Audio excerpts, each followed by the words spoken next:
Thanks for agreeing to jump on. So Sener is the founder of a tackle football no pads league called the A7FL, or the American Sevens, and I wanted to bring him on today to talk about the league and the challenges that they're facing, all the awesome things that they're doing, and the growth that they're experiencing.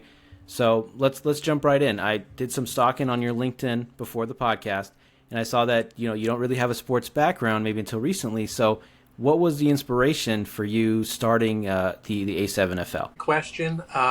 Came from a tech background, but growing up, played football, played Pop Warner football, played no pads tackle football with my friends, with my co-founder of the league, Ryan DePaul. We grew up playing this kind of football.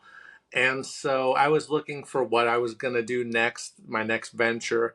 Out of everything that I was looking at, this really struck me the most, which it really wasn't a business. It was a hobby that my partner had created. My old friend had created a recreational league around no pads football. But I said to myself, and it really struck me, this is going to be the future of football, and together we could take this to the next level.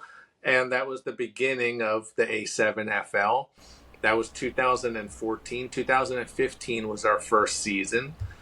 2017 we started live streaming for the first time, and really the rest was history. So bigger and better deals, more games across the country, more teams across the country, and media rights, TV deals, etc., sponsorships. Now we're in the building phase. So I know we'll get into that, but a lot to cover. Yeah. Congrats on hitting 10 years. That's quite a milestone. Okay. I mean, I've come across your league kind of on accident, sometimes on YouTube TV. I'm a big sports guy, obviously, so it's one of the featured things that comes up when I open up YouTube TV on Stadium. And there was something so relatable about watching this because just like I used to play tackle football growing up. I played organized football in high school, and then after high school and in the off season, you still want to play tackle football with your buddies at the park. And then recently, I want to say about 8 months ago, I played in a similar league, not a similar league, but it was a contact flag league, so there was tackle as well. And I was like, there's so many people out there in America that want to play this and want to watch this, and it was amazing to watch people do this on TV. So aside from the no pads, which I think definitely want to talk to you about, no helmets.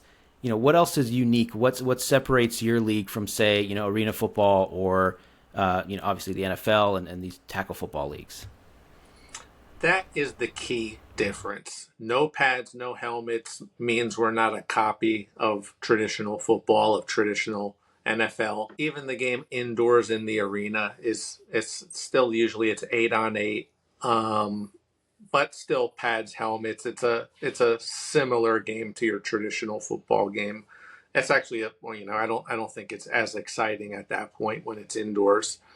And then no pads, no helmets sets us apart. That's what makes us unique.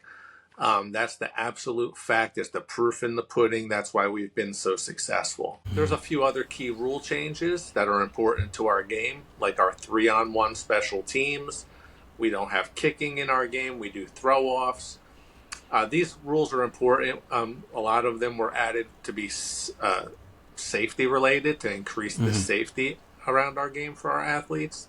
And so that is an aspect of our game. There's certain areas where safety is elevated just because of the adjustments that we've made. But this is a game for guys who still want to hit, who love football, who may play flag, may play traditional pads, helmets, football, and in the fall. And so in the spring, this is an opportunity where they can still get amazing video coverage, highlights that could go as far as Sports Center, Bleacher, and Barstool, etc., and still have that opportunity to chase their dreams. Yeah. So, I mean, on the surface, it makes perfect sense to me that football without the pads and the helmet can be safer in its own way. It can be more similar to rugby with the tackling and things like that. But to some people that may raise their eyebrows and say, how do you play football without pads and a helmet? Is it safer? Is it less safe, more safe?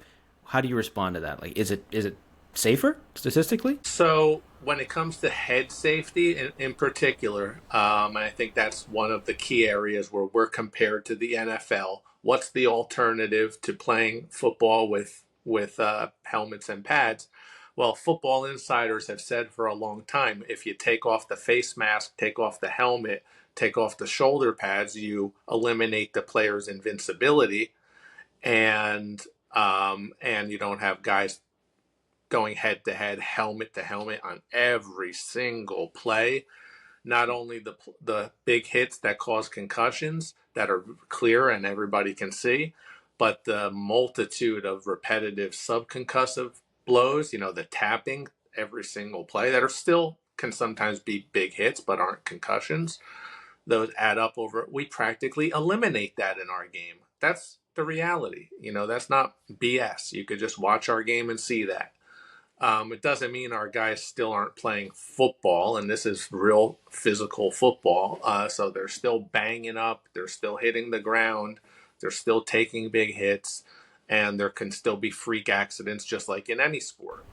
Mm-hmm. So we're not saying it's as safe as running or jogging or something like this, but in a lot of ways it's safer than traditional football, especially when it comes to head safety. We think our game's Mm-hmm. elevating head safety.